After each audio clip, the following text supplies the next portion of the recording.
Hello, welcome to the 3 to Make 2 podcast. If you're watching on one of our outlets where you can see the video, hello.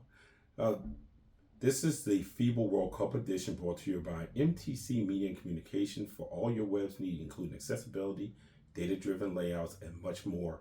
Visit mtcmediallc.com. I'm your host, Marcus Washington.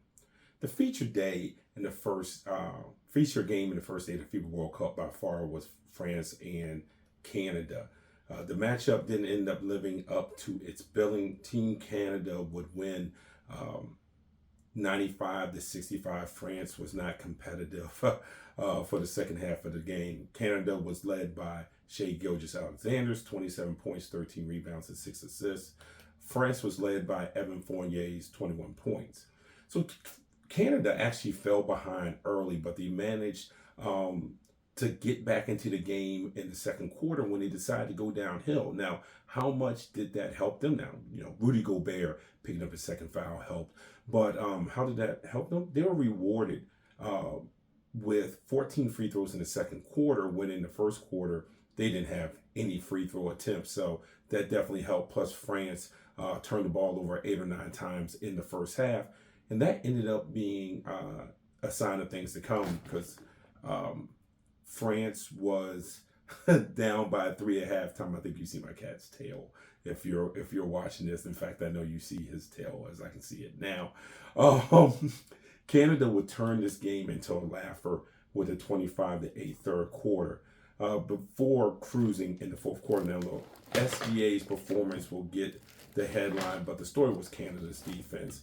After the first quarter, their on-ball pressure was incredible.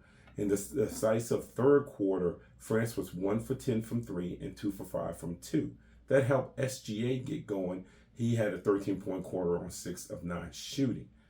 In the second half, to tell you how good Canada's defense was, in the second half, France missed 8 shots in the paint and 13 shots from 3. They were 3 for 3 from the mid-range, but Canada's defensive kind of philosophy there, taking away that mid-range game, was important. They pretty much made France into just a 2-level team. Either you had to make threes or you had to finish at the basket. And taking away the threes, making them contested, making them tough, and then kind of walling up, making them finish over the contested lane was incredible. That's the type of the defensive effort and execution that could take Canada really deep in the FIBA World Cup. Now, tomorrow we're going to have a similar FIBA World Cup edition of 3 to Make 2 podcast, when the U.S. team begins their quest to kind of, respond or redeem themselves from the last FIBA World Cup. But for today, Canada's defense is the biggest story of the World Cup. This is Marcus Washington from MTC Media with your 3 to 2 podcast. Thank you very much.